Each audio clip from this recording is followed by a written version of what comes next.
VSV cinemas நேயர்களுக்கு வணக்கம். இன்னைக்கு நம்ம திரை விமர்சனத்தில் பார்க்க போகிற படம் வந்து லோகா. கல்யாணி ஹீரோயினாக ஒரு சூப்பர் பவர் கேரக்டரில் இந்த படத்தில் நடிச்சிருக்காங்க. மலையாளம் சினிமா எப்போதுமே கண்டென்ட் விஷயத்தில் உலக சினிமாவில் போட்டி போட்டு இப்போ ஒரு சூப்பர் பவர் படம் தான் நமக்கு கொடுத்துருக்காங்க. ஒரு சூப்பர் பவர் கொண்ட கதை காலத்தில் கல்யாணி மற்றும் நஸ்லியா இந்த படத்தில் நடிச்சிருக்காங்க. கல்யாணி ஆரம்பத்திலேயே ஒரு பெரிய சண்டையிலிருந்து தப்பிச்சு பெங்களூர் சிட்டிக்கு வராங்க. அங்கே தன் அடையாளத்தை மறைச்சி மக்களோடு மக்களாக கலந்து வாழ தொடங்குறாங்க. இரவு நேரங்களில் வந்து ஆட்களை கடத்தி அவங்களுடைய ஆர்கானை திருடுற ஒரு கும்பலுக்கும் கல்யாணிக்கும் ஒரு பெரிய சண்டை நடக்குது. இந்த ஆர்கான் திருடுற கும்பலில் ஒரு நபருக்கும் கல்யாணிக்கும் பெரிய சண்டை வரும். அந்த சண்டையில் அந்த நபரை புரட்டி போட்டு எடுக்கிறாங்க. என்ன இவருக்கு இவ்வளோ சக்தி, இவ்வளோ பவர், இவர் யார் என்று ஒரு தேடல் இப்போ தொடங்குகிறது. இந்த தேடல் ஆரம்பத்திலிருந்து இவரை இம்ப்ரெஸ் பண்ண இவரை பின்தொடர்கிறார் நஸ்லான். அப்படி ஒரு நாள் வந்து கல்யாணியை சந்தேகப்பட்டு நஸ்லான் வந்து அவங்க பின்னாடியே தொடர்றாரு. இப்போது கல்யாணி வந்து அந்த ஆர்கான் கும்பலிடம் மாட்டிட்டு அங்கே ஒரு ருத்ர தாண்டவம் நடக்கும். இதை பார்த்த நஸ்லான் வந்து மிரண்டு போய் மயக்கடிச்சு கீழே விழுந்துருவார். யார் இந்த கல்யாணி, இவளுக்கு எதுக்கு இவ்வளோ சூப்பர் பவர், இங்கே எதுக்காக வந்திருக்காங்க இப்படின்றது இவருக்கு நிறைய சந்தேகங்கள் இருக்குது. இப்போ கல்யாணி பற்றி சொல்லணும்னா, இந்த படத்தில் வந்து சந்திரா என்ற கேரக்டரில் வந்து பக்காவாக பொருந்திருக்கிறாரு. இவங்களுக்கு இந்த சக்தி இருக்கிறது, இந்த பவர் இருக்கிறது சந்திராவுக்கு தெரியும். இதை வந்து நம்ம வெளியே கொண்டு வரக்கூடாது, இது எந்த இடத்துலையும் நம்ம யூஸ் பண்ணக்கூடாதுன்னு அவங்க எவ்வளோ அதை ட்ரை பண்ணுவாங்க. ஆனால் ஒரு கட்டத்தில் வந்து தன் சக்தியை வந்து வெளிப்படுத்த வேண்டிய சூழ்நிலை அமையும்.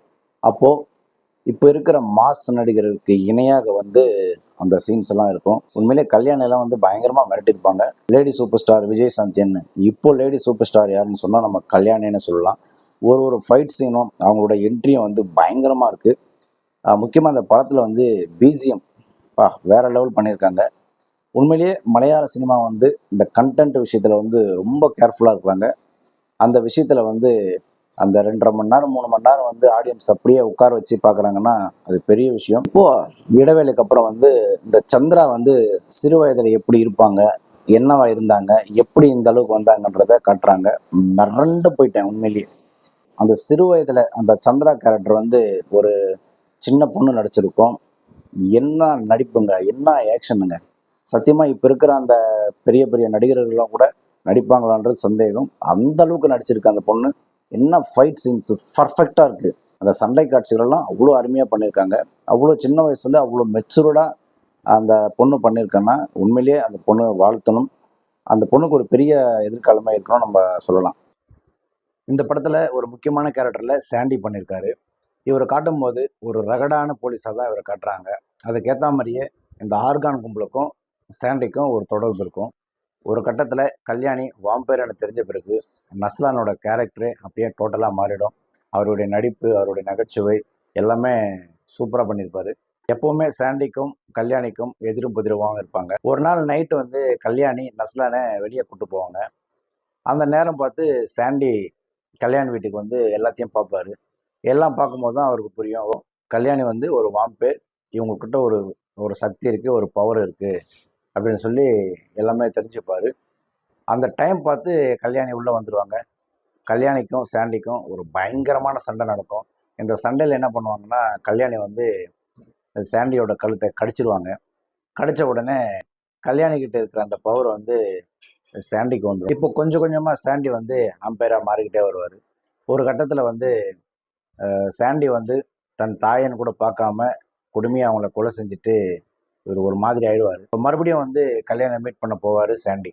அங்கே ஒரு பயங்கரமான சண்டை நடக்கும். அந்த சண்டை காட்சிகள்லாம் மிக பிரமாதமாக பண்ணியிருக்காங்க. அந்த சண்டையில் கல்யாணி கத்தி எடுத்து சாண்டியோட இதயத்தில் குத்திடுவாங்க. இப்போ மலையாள சினிமாவில் வந்து இந்த மாதிரியான சின்ன பட்ஜெட்டில் இவ்வளோ அழகாக படங்கள் பண்ணுறாங்கன்னா அது பெரிய ஆச்சரியமாகவே உள்ளது. இந்த படத்தில் முக்கியமாக வந்து கல்யாணி வந்து ஸ்டண்ட்டு பயங்கரமாக பண்ணியிருப்பாங்க. பெரிய ஹீரோங்களுக்கு இணையாக செம்மையாக பண்ணியிருப்பாங்க. இந்த படத்துக்கு அப்புறம் அவங்களுக்கு ஒரு லேடி சூப்பர் ஸ்டார்ன்ற ஒரு பட்டமே கொடுப்பாங்கன்னு நினைக்கிறேன். அந்த அளவுக்கு அவங்க எஃபர்ட் போட் பண்ணியிருக்காங்க. இப்போ இன்ட்ரோல் ஆஃப்டருக்கு அப்புறம் வந்து படம் வந்து கொஞ்சம் ஸ்லோவே போகுது. என்ன பண்ண போகிறாங்கன்ற சுவாரஸ்யமே இல்லாமல் கொஞ்சம் ஸ்லோவாக நகருது. கிளைமேக்ஸ்க்கு அப்புறம் வந்து லோகா லோகா சாப்டர் 2க்கு வந்து லீடு கொடுத்துருக்காங்க. சின்ன குழந்தைங்களிலிருந்து பெரியவங்க வரை ரசிக்கக்கூடிய ஒரு படமாக இருக்கும். கண்டிப்பாக இந்த படத்தை நீங்கள் தியேட்டரில் பாருங்கள். மீண்டும் அடுத்த ஒரு திரை விமர்சனத்தில் உங்களை சந்திக்கிறேன். உங்கள் விஸ்வா.